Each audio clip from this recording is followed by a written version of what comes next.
교회력에 따른 오늘의 제1독서에는 구약이죠. 매우 특별한 내용이 나옵니다. 그 내용을 실질적으로 알고 받아들일 수 있다면 성경이 가르치는 가장 깊은 신앙의 경지를 맛보게 될 겁니다. 제가 이 본문을 읽으면서 마음에 그 느낌, 보통 이제 은혜라고 하는데 그런 것들이 있어서 이렇게 말씀드리는 겁니다. 이 본문은 일명 종의 노래로 불립니다. 하나님의 종이 겪어야 할 운명에 대한 이야기입니다. 조금 불편한 거죠. 그러니까 싫어할 수 있을 만한 내용인데 깊은 신앙의 경지를 담고 있습니다. 이사야에는 주로 여기 이 이사야죠. 여기에는 종의 노래로 불리는 대목이 세 군데입니다. 이사야 42장 1절에서 4절, 또 49장 1절에서 6절, 그리고 오늘 본문입니다. 이 노래들은 바벨론 포로를 배경으로 합니다. 바벨론 포로라고 하는 사실만으로도 이 종의 노래가 매우 어려운 시절에 살던 사람이 기록된 거다는 것을 알 수 있습니다. 세 편 중에서 오늘 설교 본문으로 삼은 세 번째 말씀이 가장 뛰어난 작품으로 보입니다. 4절 말씀이 이렇습니다. 주 여호와께서 학자들의 혀를 내게 주사. 참 아름답고 이 문학적으로도 뛰어난 표현입니다. 나로 공고한 자를 말로 어떻게 도와줄 줄 알게 하시고 아침마다 깨우치시되 나의 귀를 깨우치사 학자들같이 알아듣게 하시도다. 이 사람은 공고한 사람을 말로 도와주고 싶어 합니다. 그의 주변에는 고달프게 살아가는 사람들이 많습니다. 바벨론 포로 시절이라고 말씀드렸습니다. 그는 그 어려운 상태에 빠진 사람들 모든 문제들을 직접 고쳐줄 수는, 해결해 줄 수는 없어서 최소한 말로라도 도와주고 싶어 합니다. 이런 방식으로 돕는 일이 바로 목사의 일이고, 목사가 신자들의 문제를 어떻게 다 해결하겠습니까? 말로 위로하는 것이고, 또 교회가 하는 역할입니다. 오늘 세상에서 고달프게 살아가는 사람들의 문제가 뭔지를 여러분들 잘 알고 있습니다. 일자리로 인해서 고달프게 살아가는 사람들, 집값 폭등으로 인해서 상대적인 발달감에 떨어진 사람들도 있습니다. 이런 문제를 교회가 다 해결할 수는 없습니다. 주어진 조건 가운데서 우리가 최선으로 도울 건 돕고, 또 우리 교회 전체 예산에서 필요한 것만큼 지출할 건 하고, 그건 해야 되지만 더 중요한 것은 그들이 절망하지 않도록 말로, 그러니까 하나님의 말씀으로 위로하는 겁니다. 말로 위로한다는 게 쉽지 않습니다. 마음이 담기지 않으면 말도 나오지 않습니다. 빈말은 그 위선이라고 하는 게 곧 드러납니다. 진정성을 담아 위로하는 말을 저희가 하려면 우선 자신이 하나님의 말씀을 들어야 됩니다. 들리는 게 있어야 말을 할 수 있습니다. 이 종의 노래를 부르는 사람은 나의 귀를 깨우치사, 간절한 마음이에요. 학자들같이 알아듣게 하시도다. 단순히 귀가 있다고 해서 무슨 소리를 듣는 게 아닙니다. 들을 귀가 필요한 거예요. 잘 알아들으려면 오늘 여기 이 노래를 한 사람의 표현에 따르면 학자들의 영성이 필요하다고 하는 거죠. 학자의 태도로 삶을 성찰해야 한다는 겁니다. 우리가 대학 교수가 돼야 된다, 전문가가 돼야 된다고 하는 게 아니라 어떤 자리에 있든지 그 연구하고 자기를 성찰하는 그런 자세, 신앙적으로도 그렇습니다. 그런 거 없이 세상 지식과 상식, 이건 너무 많아요. 정말 너무 많습니다. 거의 뒤범벅이 돼서 우리가 살아가고 있습니다. 그런 것에만 의존하는 사람들은 사실은 귀가 열리지 않습니다. 어디에 고정돼 버리는 거예요. 이 채널이 어디에 딱 고정돼 버려서 정말 필요한 말을 듣지 못합니다. 5절 말씀을 들어보십시오. 주 여호와께서 나의 귀를 여셨으므로 내가 거역하지도 아니하며 뒤로 물러가지도 아니하며. 이 사람은 다행스럽게도 그리고 또 당연하게도 참 놀랍게도 하나님의 말씀에 귀가 열렸습니다. 행복한 사람이죠. 그걸 주 여호와께서 열어주신 것이라고 얘기합니다. 이 사람은 하나님의 말씀을 통해서 자신을 초월하는 어떤 힘을 경험한 거예요. 말씀의 빛이 그에게 왔습니다. 그래서 그 말씀에 전적으로 의존할 수 있게 되었습니다. 선지자들의 신탁 경험이 바로 이런 겁니다. 하나님이 자신을 붙들어서 말씀을 주셨고 먹여주셨고 그 말씀을 선포하게 하셨다는 그런 확신입니다. 위대한 작곡가나 화가의 경험에 대해서 들어보신 분들이 있을 겁니다. 그들은 자신들의 예술적인 경험을 자기가 한 게 아니라 밖에서 주어졌다 이렇게 여깁니다. 정확한 거예요. 하이데거식으로 얘기하면 그게 존재의 빛입니다. 저도 설교하고 글을 쓰는 사람으로서 그런 비슷한 경험을 합니다. 수준은 좀 낮지만 어쨌든 그런 경험이 뭔지를 압니다.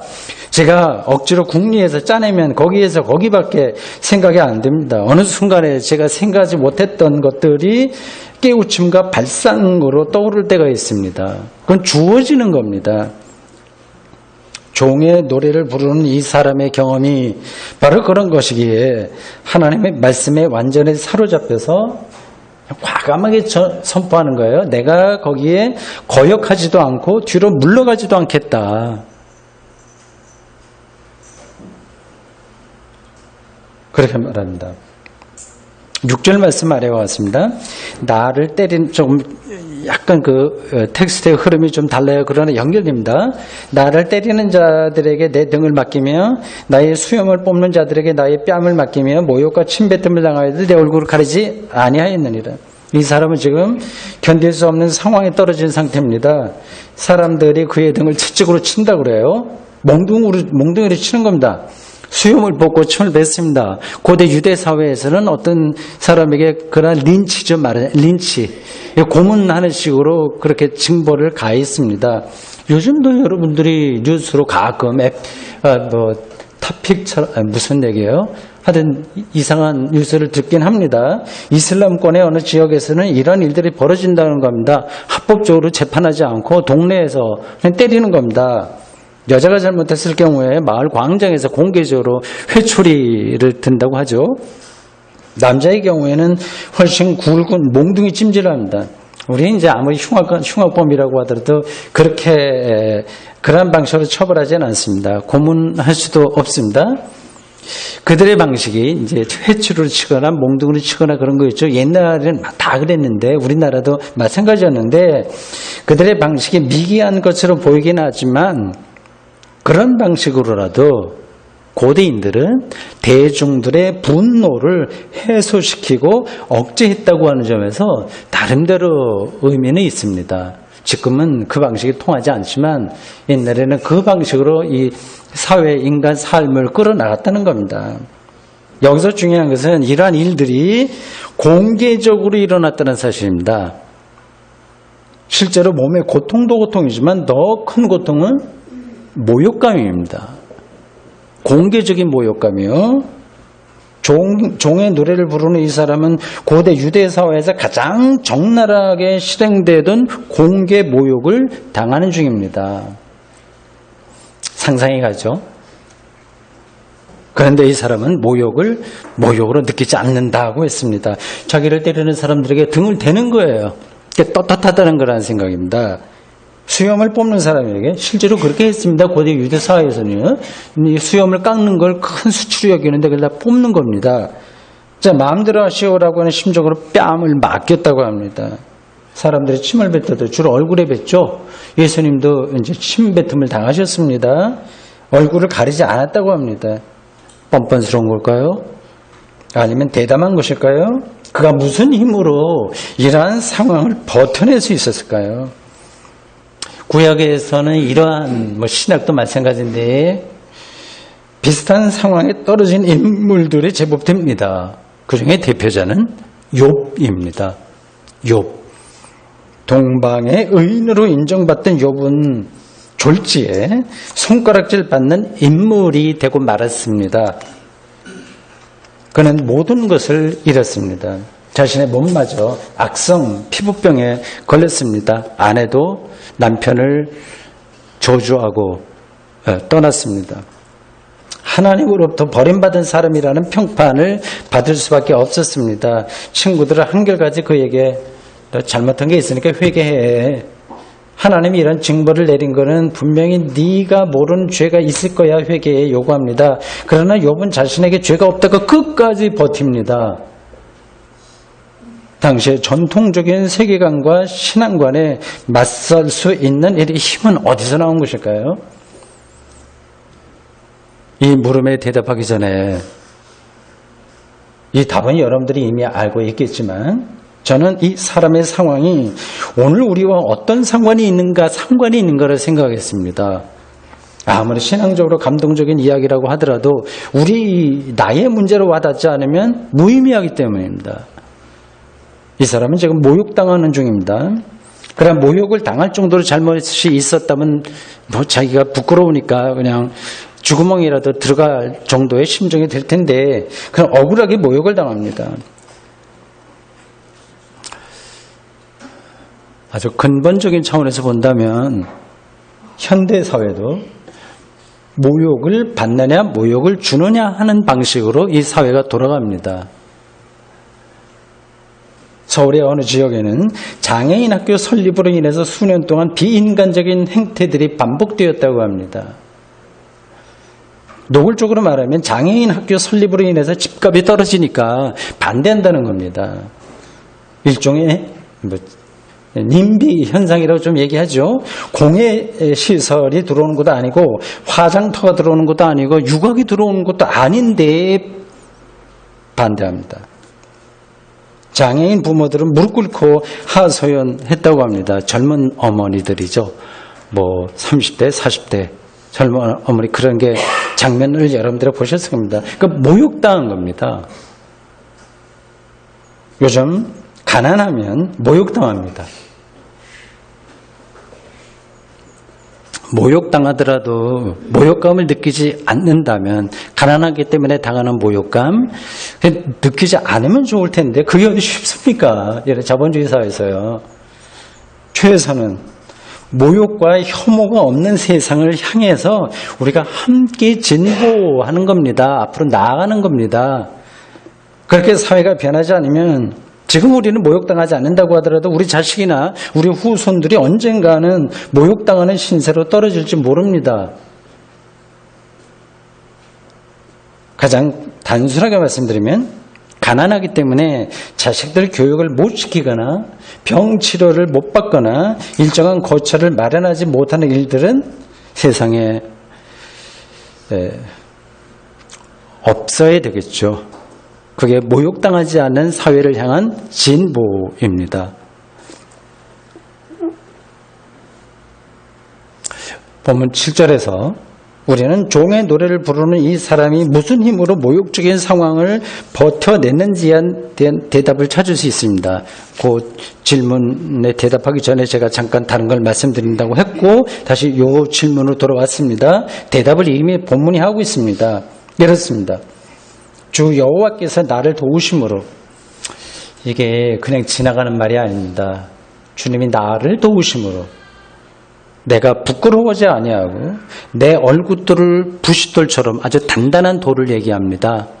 부싯돌같이 굳게 하였으므로 내가 수치를 당하지 아니할 줄을 아노라. 대단한 힘이 삶에 대한 힘이 신앙의 내공이 느껴지죠. 비슷한 내용이 9절에 나옵니다. 무슨 힘으로 이 사람이 이 모욕적인 상황에서 버텨낼 수 있었는가? 답은 주 여호와께서 나를 돕는다입니다. 우리가 흔히 들었던 문장이죠. 너무 흔해서 감동이 없어요. 어떤 이들은 이 말씀을 막연하게 받아들입니다. 하나님의 도우심이 어떤 것인지를 실제로 경험해 보지 못했기 때문에 이런 문장들이 막연하게 오는 겁니다. 또 어떤 이들은 그런 도움 필요 없지, 뭐 하나님의 도움까지 이렇게 생각합니다. 현대인들이 이런 생각이 많을 겁니다. 자기가 노력한 것만큼 떳떳하게 세상을 살면 되지 하나님의 도우심까지 기대할 필요가 없다는 겁니다. 그들은 하나님이 도와주심으로 자신의 인생이 술술 잘 풀린다고 주장하는 기존의 잘못된 기독교 신앙에 이제 반발하는 거죠. 난 그렇게 구질구질하게 살지 않겠다고 하는 겁니다. 무슨 뜻인지 알겠지만, 제가 알지만, 그러나 하나만 알고 둘은 모르는 태도입니다. 하나님이 도우신다는 말은 요행수를 기다린다는 게 아닙니다. 자신에게 일어난 어려운 일들이 말끔하게 해결된다는 뜻도 아닙니다. 하나님은 돈 몇 푼 받고 문제를 해결해주는 심부름센터 소장이 아닙니다. 본문에 나오는 내가 수치를 당하지 아니할 줄 아노라 라고 하는 그 표현 역시 실제로 모욕적인 상황에서 내가 벗어난다, 그 뜻이 아닙니다. 본문은 종의 노래라고 하는 제목으로 분류된 일련의 노래 중에서 마지막 노래라고 말씀드렸습니다. 그는 자신이 당하는 모욕과 수치를 하나님의 뜻이라고 받아들인 거예요. 여기에 답이 있습니다. 그걸 피하는 게 아니라 그걸 그대로 받아들이는 겁니다. 그가 무슨 일로 이런 모욕과 수치를 당하는지는 본문이 자세하게 설명하지 않아서 우리가 잘 모릅니다. 하나님의 뜻을 따르다가 그렇게 됐다고 하는 것은 분명하죠. 우리는 다음과 같이 추정해 볼 수 있습니다. 일종의 문학적인 상상력인데 가능성 있는 상상력입니다. 성서 텍스트 안에는 많은 것들이 숨어 있으니 그러한 문학적 상상력을 갖고 읽어야 됩니다. 이렇습니다. 지금 유대인들은 바벨론의 제국이죠. 포로로 잡혀간 신세입니다. 바벨론 제국이 포로로 온 그 유대인들을 자기들의 문화에, 바벨론 문화에 동화시키기 위해서 요구하는 것들이 있습니다. 그러한 요구를 따르면 비록 포로 생활이라고 하더라도 편안하게 살아갈 수 있습니다. 이 사람은 바벨론 제국의 요구를 따르지 않는 게 하나님의 뜻이라고 생각했습니다. 그래서 많은 불이익을 받았습니다. 계속해서 미운 털이 바뀌었습니다. 그러다가 억울한 일로 바벨론 당국에 체포되었을지 모릅니다. 그는 자신에게 닥친 모욕과 수치의 운명을 하나님의 뜻이라고 그냥 받아들인 겁니다. 따라서 그것을 벗어나는 건 오히려 하나님의 뜻을 거스르는 겁니다. 그러니까 모욕과 수치스러운 상황을 견뎌낼 수 있도록 하나님이 자신을 돕는다고 지금 노래하는 중이에요. 참 우리 거리가 먼 거죠. 야, 어떻게 하면 저렇게 될까? 그런 생각이 듭니다. 하나님이 어떤 방식으로 이 사람을 모욕과 수치를 버텨낼 수 있도록 돕는다는 것일까요?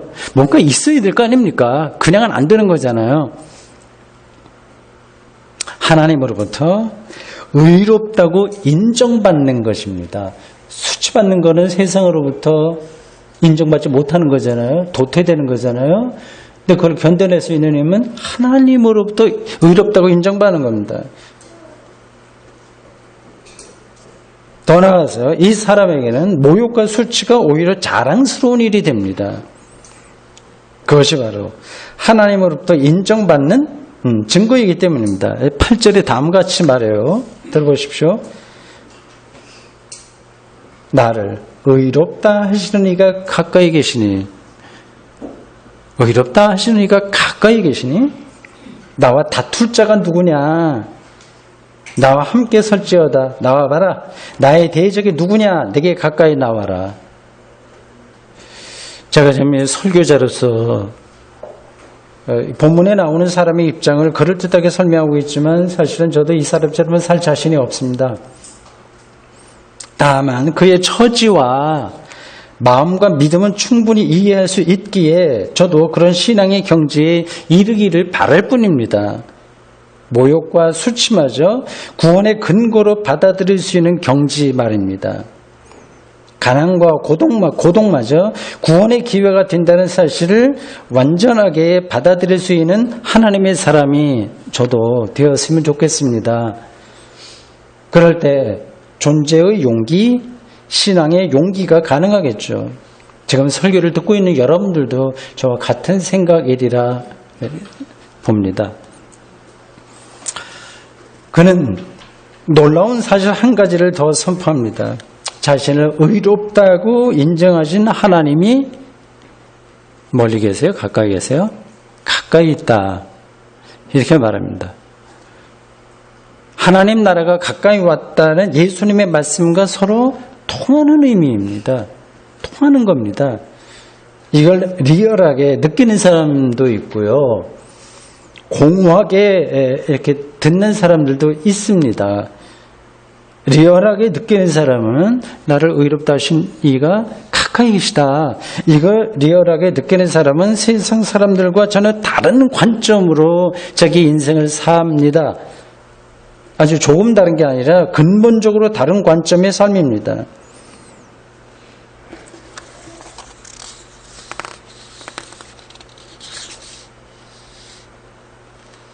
종의 노래를 부르는 이 사람은 누군지는 몰라요, 우리가요. 이사야라고 되어 있지만, 무명의 어떤 사람입니다. 이 사람은 하나님으로부터의 의에 근거해서, 의롭다고 인정하는 것, 세 근거해서 자신과 다툴 자가 누구냐, 나의 대적이 누구냐, 나와봐라 하고 큰 소리를 칩니다. 9절 후반절에서도 나를 정죄할 자가 누구냐라고 했습니다. 이런 표현만 보면 지 잘난 것처럼 떠드는 것으로 보입니다. 그는 그게 아니라 저 잘난 게 아니라 진리의 법정에서 떳떳하다는 사실을 문학적으로 이렇게 표현한 겁니다. 사도 바울도 이 사람과 같은 심정으로 로마서 8장 31절에서 이렇게 외칩니다. 그런즉 이런 일에 대하여 우리가 무슨 말을 하리요? 만일 하나님이 우리를 위하시면, 본문에 따르면 하나님이 나를 도우시면, 나를 의롭다고 인정하는 분이 가까이 계시다면 누가 우리를 대적하리요? 이렇게 말합니다. 그러니까 하나님과의 관계에서는 자신의 정당성이, 자기 존재의 정당성이, 삶의 의미 충만이 확보된다는 믿음입니다.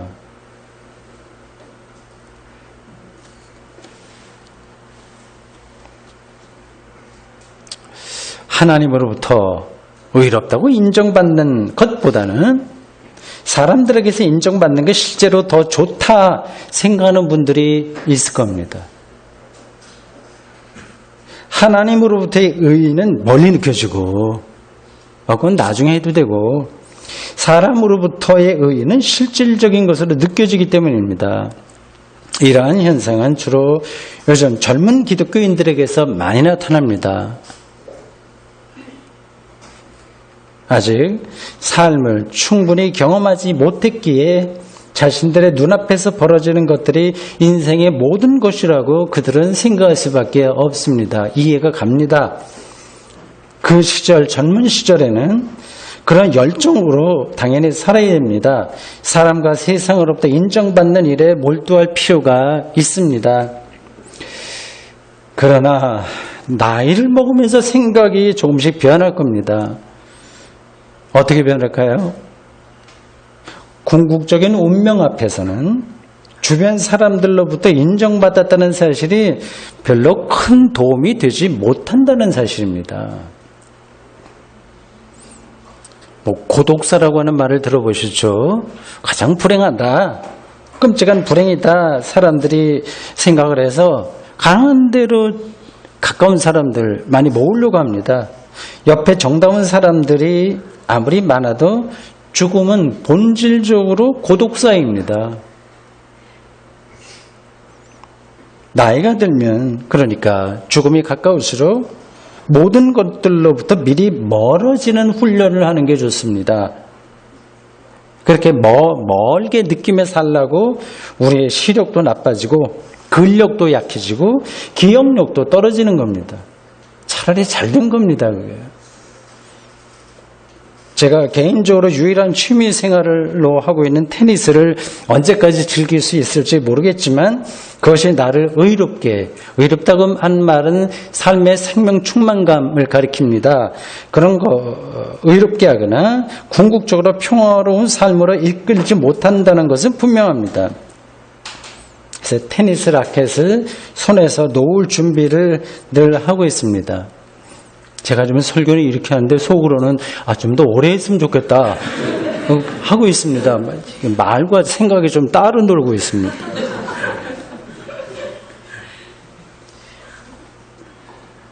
종의 노래는 지금 여기서 모욕과 수치를 당하는 사람에게만 해당되는 말씀이 아닙니다. 우리는 언젠가 이 노래를 부르는 사람의 자리에 서게 될 겁니다. 곧 죽음은 일종의 모욕입니다. 살아있는 자들로부터의 무시당하는 운명이 우리를 기다리고 있으니 아무리 자식이 우리의 장례를 그럴듯하게 한다고 하더라도 지금부터 종의 노래를 부를 필요가 있습니다. 그리고 더 중요한 것은 현재 생명 충만한 인생을 실제로 살아가려면 종의 노래가 가리키는 신앙의 깊이를 알아야 한다는 사실입니다. 예수 그리스도는 바로 종의 노래를 실제 자신의 운명으로 받아들이신 분이십니다. 우리는 그를 그리스도로 믿습니다. 아멘. 오늘 기도는 여러분들 주보에 있는 설교 후 기도 이것을 같이 읽겠습니다. 하나님, 오늘 우리는 바벨론 포로기에 살았던 한 선지자의 절실한 신앙 고백을 전해 들었습니다. 주 여호와께서 도우시기에 정죄할 자가 없다는 외침을 들었습니다. 이처럼 절실하고 단호한 신앙 앞에서 놀라지 않을 수 없습니다. 이 종의 노래가 필요한 사람들이 많습니다. 우리에게도 필요합니다. 하나님만이 궁극적으로 우리를 돕는 분이고 도울 수 있는 분이라는 사실을 잊지 않도록 우리를 붙들어 주십시오. 십자가의 마지막 순간에 자신의 영혼을 하나님 아버지의 손에 맡긴다고 외치신 예수 그리스도의 이름으로 기도드립니다. 아멘.